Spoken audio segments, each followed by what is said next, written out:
What's up, metal and heavy music fans? It's Flight of Icarus again with MetalTrenches.com, and today we are ranking the albums of Wolves in the Throne Room.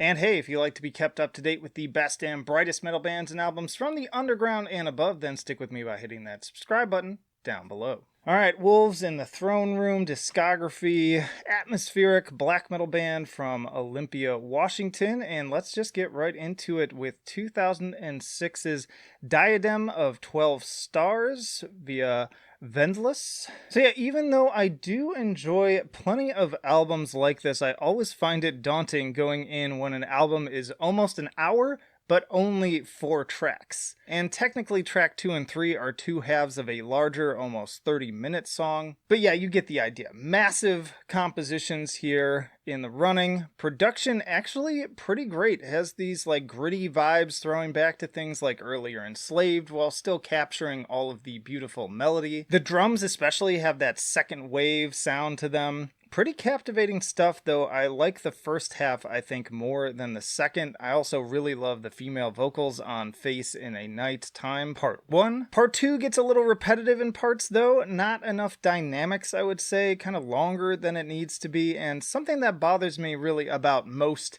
atmospheric black metal, honestly, is that it could be a lot more concise, a lot less repetitive.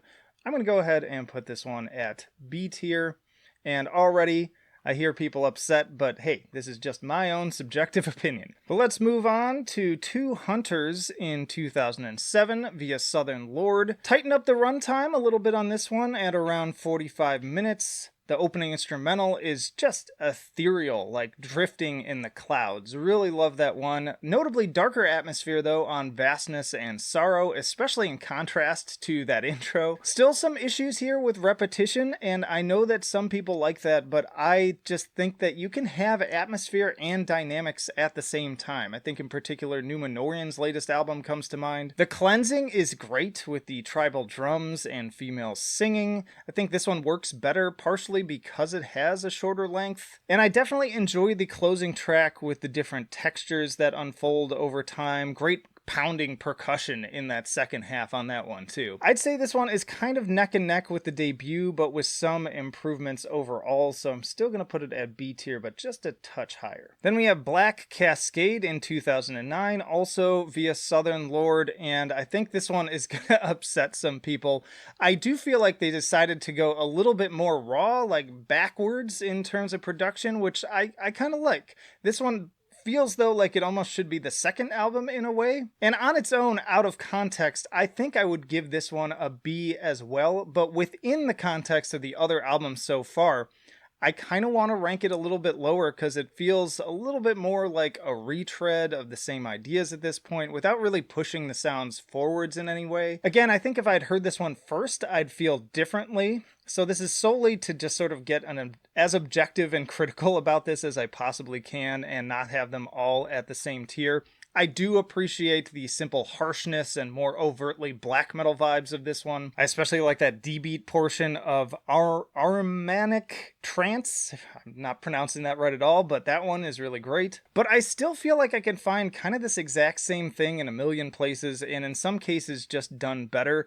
Mostly as I was listening to this, I just found myself kind of wanting to listen to Tolkien in particular. So I am going to put this one at C tier and really rile people up now. Let me know in the comments how you feel about that. And always, if you're mad, stay mad. But then we have Celestial Lineage in 2011, again via Southern Lord, but this is a combo breaker. Dropping the 4-track formula here, I think it was about time. Great opening with the wind chimes and the singing. They really expand on the dynamics, very improved songwriting overall. Songs feel like they actually end when they should based on what they have to offer. I also love how the interludes break things up. It gives everything a more kind of spacious and organic feel. stepping up the pagan vibes. There's some strings here and there, the wind chimes again. This is where it's at for me. And then also the black metal parts have more of a punch just in general, and then of course in contrast with the softer elements. Really, this one is quite beautiful, especially Woodland Cathedral. One of their best actually, and I'm going to go ahead and put this at S tier. Hopefully that redeems me somewhat. And then there's Celestite in 2014 via Artemisia Records. This is their own label, so this is the first one on that. Supposed to be kind of the same themes from the previous album, though through a drone and dark ambient kind of lens. More of a companion piece, really. It's honestly, for what it is, pretty diverse and pretty well done, but kind of like the one that Loathe did recently. It's fine. It exists. It's just definitely not really my thing personally, so I have to put this one a little bit lower as well. It's my least favorite overall. I'm going to put that at C tier. Thrice Woven, 2017, again, Artemisia Records. This one was recorded also in the Owl Lodge studio in Olympia, Washington, that they actually built themselves, so that's kind of cool. I love the acoustic elements, but also really capturing their overtly black metal side better and better this time. They're definitely finding that balance between the harsh roots of the genre with the more lofty, pagan, and kind of folky influences. Also some really solid guest appearances here, including Stephen Von Till of Neurosis for one of their most haunting moments to date. I like this one a lot, just not quite as much as Celestial, I think. Like, the dynamics are there again, but as a whole, I just don't feel like it comes together quite as well. So I'm going to put that one at A tier. And then that brings us to 2021 with Primordial Arcana via Relapse Records.